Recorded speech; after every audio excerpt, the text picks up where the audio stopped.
Hello everyone, Craig Jarrow here for Time Management Ninja, and today I'm honored to have as my guest Al Pittampalli, and we're here to talk about his new book which is coming out this week. It's called Read This Before Our Next Meeting. Al was nice enough to give me an advanced copy and I've read it and I love it. So good morning, Al. How are you doing? Why don't you introduce yourself to our readers and tell us a little bit about your new book that comes out.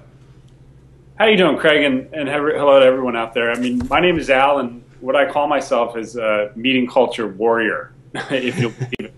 And basically what that means is that I'm obsessed with this idea of meetings. I mean, I used to work for a company called Ernst & Young as an advisor, and I would travel to companies all across the country looking at their different processes, but all I could pay attention to was this fact that we were in meetings all day. Right. And the meetings were horrible. It was torture.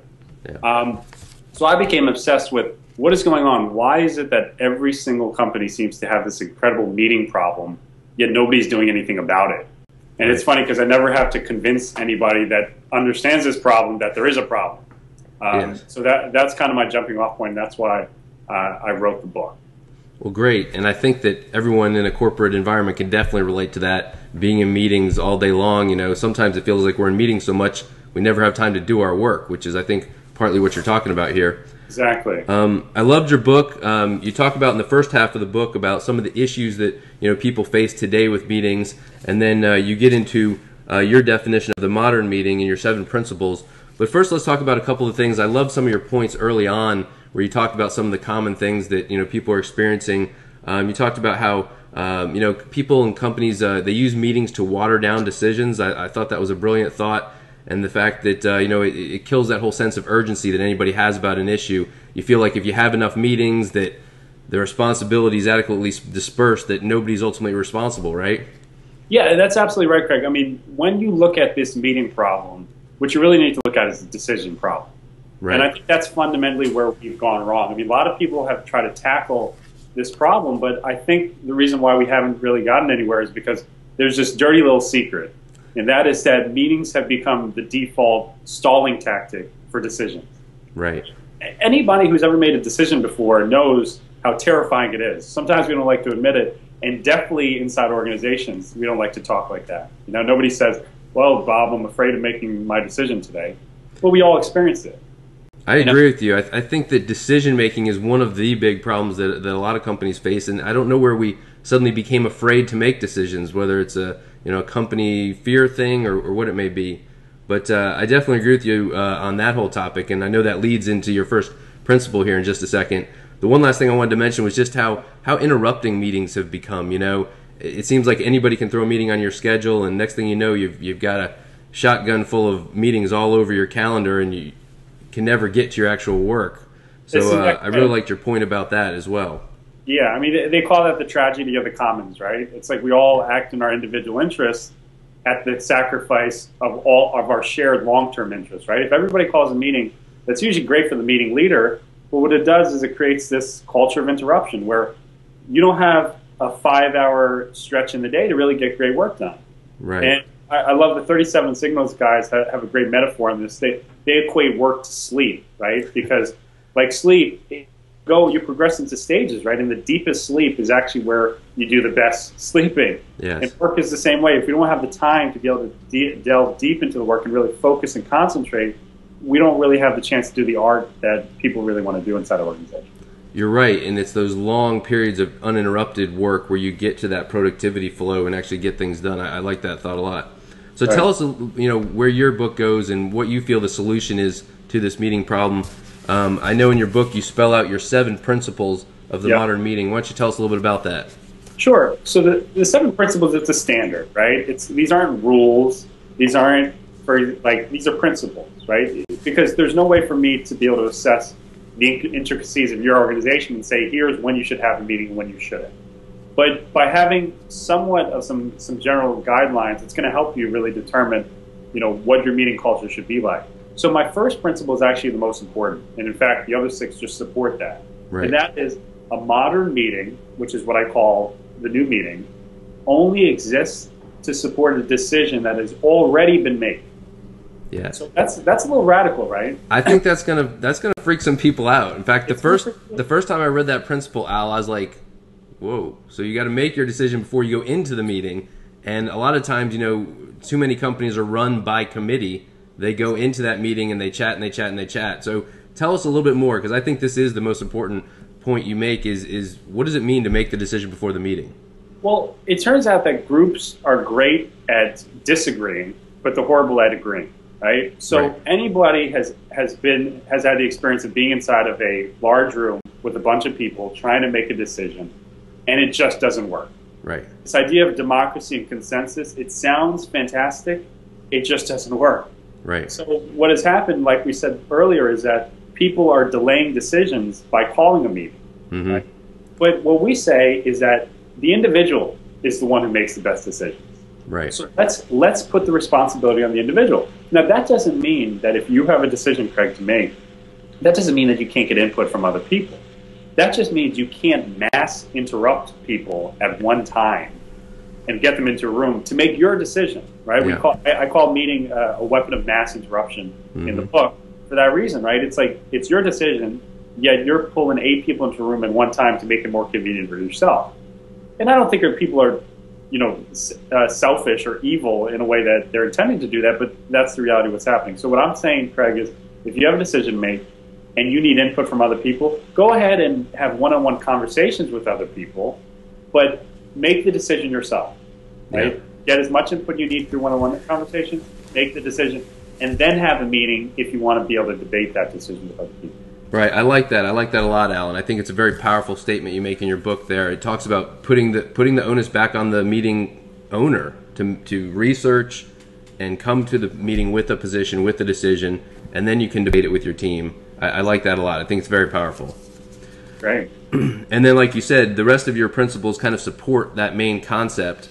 But again, good stuff in here. One of my favorites, while it sounds simple, is limit the number of attendees. I always love, you know, when they call a meeting and there's 13 people in the room, you know, and you probably need 3 to make a decision. I write a lot about, you know, the right to decline meetings. And I think a lot of people don't have that either skill or ability in their companies. But tell us about some of your supporting principles here and what other thoughts you have. Well, I mean, let's talk about that one because I think it's crucial. I mean, basically what we're trying to do is the principles are optimizing for the decision. In my modern meeting standard, the decision is the king. It's the only thing that matters. The meeting supports this idea of a decision because we're trying to make decisions happen quickly, because if we do, that's an amazing organization. So limiting the number of attendees sounds simple, but the reality is if you look at the mathematics of it, which is not so intuitive, like the difference between 4 people in a room and 6 people in a room is extraordinary in terms of the number of agreements that has to happen. You know, if you're sitting around a dinner table and you want to toast glasses, try toasting with 4 people and try toasting in an environment with 8 people and toasting with everybody, and you realize how difficult that could be. So things like that, although they're simple, if we think about it from the perspective of decision, it makes a lot more sense. Same thing with, I think it's my number 2 principle, which is moving fast and ending on schedule, right? Yes. We think that we should end on time because we want to be respectful of people. And yeah, that's one reason, but I think the most important reason, if you're looking from the perspective of decision, is because deadlines work. You know, look at the crisis that's going on with the debt ceiling. I think they just came up with a resolution. It's like, it's no coincidence that tomorrow was the deadline. Right. Because when you have a hard stop and when you know you need to make a decision or else some calamity occurs, that's when people show up and do business. No, I agree with you wholeheartedly on the ending on schedule. Another angle I wanted to mention on the attendee side was, you know, we often overlook the cost of meetings as well, and you mentioned that in the book as well. You know, it's ironic that so many companies have rules on, you know, OpEx and on funds and stuff like that, but yet anyone in the company can call a meeting with 10 people in it, and how much is that costing? Yeah, I mean, it's extraordinary. I mean, if you just, I challenge everybody who's watching today to really look at your salary and the people that are normally in the room with you when you are having a meeting, and just calculate it, just as a fun exercise. Look at the hourly salary, you know, calculate it times 10 people or however many people in the room. Remember to add for switching costs between meetings, because you know you got to kind of think about travel time and that type of thing, and look at actually how much you're spending, because I think this idea of proximity to money is a really interesting dynamic, right? Because when we're not close to it, when we don't realize it, and it's kind of in this magical account that we don't see, we don't tend to really look at the financial consequences, but they're extraordinary. And most small businesses and most even large organizations just cannot stomach that type of thing. Right. And in today's economy, obviously, that intangible money issue is very powerful, especially when you make it visible. Exactly. Another thought here. Tell us a little bit about, you separate in your book, you talk about the difference between meetings and brainstorming. Tell us a little bit about that. Well, I think one of the big tragedies of business is that brainstorming has been lumped into this idea of a meeting, because it's not, right? A brainstorm is everything opposite from a meeting. In fact, if you look at some of the best brainstorming companies out there, like IDEO, for example, if you look at their brainstorming, it's crazy. Like, they're having fun and they're finding an excuse to be creative, and it's like, what a wasted opportunity. Like, the one time in business where we're able to just let ourselves loose and be fun and crazy, we don't give our people the opportunity to do that. So what I say that I actually, even though brainstorming is not a meeting, I thought it was so important I put it in my modern meeting standard, because I thought to myself, I'm so focused on decision, because that's the medicine we need right now. We need to really hunker down on people, making sure that they're deciding. But we can't forget that if we get too decision focused, we're going to forget about the other side, which is the creation of possibilities, the creativity. So I made sure that my last principle was this idea that my standard only works alongside a culture of brainstorming, where people get in a room and do a special activity where there's no criticism, no evaluation, it's fun, it's active, very different from what we normally see inside a meeting. I agree with you, Al. I think when you relieve that pressure of the meeting from the brainstorming, it's very powerful, lets people open up. I really enjoyed your book, Al. I think a lot of people are going to really like it. It comes out this Wednesday, right? August 3rd? Yep. You want to tell everybody about that?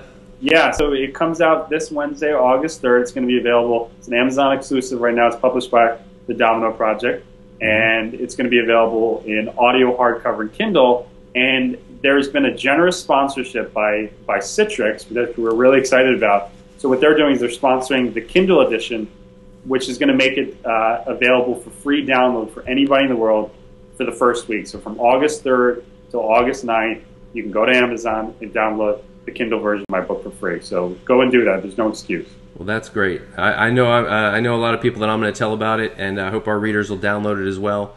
So I really appreciate your time today, Al. Thank you very much for coming on. Really enjoyed it, and I hope that we can continue in the future. Maybe we can get you to do a guest post on TMN for us. I'd love to, and I've told you this privately, but I'm a big fan of Time Management Ninja. I know I've been following you and commenting on your blog for some time now, so this is an honor. All right. Thank you very much, Al. All right, Craig. Bye.